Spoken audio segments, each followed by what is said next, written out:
आज सावित्रीबाई फुले यांची जयंती. किती भोगले किती सोसले, किती भोगले किती सोसले, तरीही तिने शिकवले. स्त्री शिक्षणाचे धडे पुढे तिच्या साऱ्या लेकींनी गिरवले.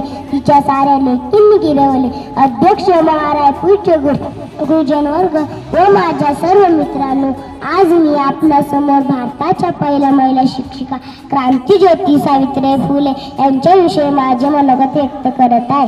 यांचा जन्म 3 जानेवारी 1831 मध्ये सातारा जिल्ह्यातील नायगाव येथे झाला. त्यांचा विवाह वयाच्या अवघ्या 9व्या वर्षी झाला. लग्नानंतर ज्योतिबांनी त्यांना लिहायला वाचायला शिकवले. महात्मा फुले व सावित्रीबाईंनी इसवी सन 1948 मध्ये पुण्यातील बुधवार पेठेत मुलींची पहिली शाळा काढली. मुलींना शाळेत शिकायला जाताना लोकांनी त्यांच्यावर दगडफेक केली. शेणही फेकून मारले तरीही त्या अवगमल्या नाही. त्यांनी मुलींच्या शिक्षणात क्रांती घडवून आणली. या माऊलीस माझे कोटी कोटी प्रणाम. धन्यवाद.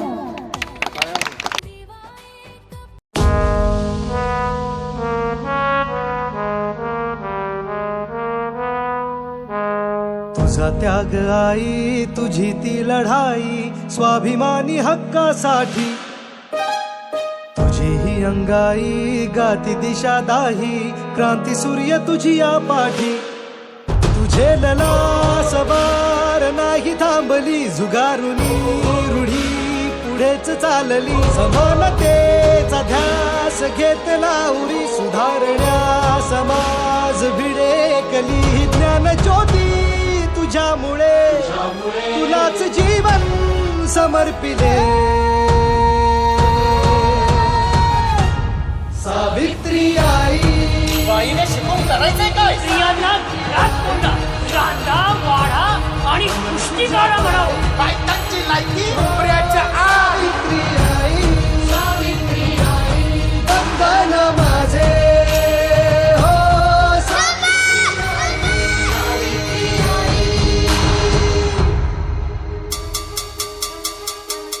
शक्ती देवना सोनं केलंस तू आमच्या आयुष्याचे.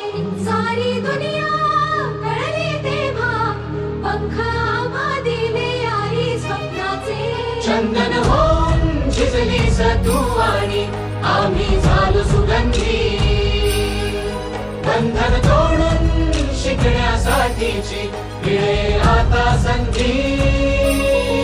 तसे तुझ्याच पावलांचे पाहुनी भरारी घेतली आम्ही दिशा तुम्ही. तुझा बसा असा की उजळल्या पिढ्या, उभी तमात तू मशाल होऊन.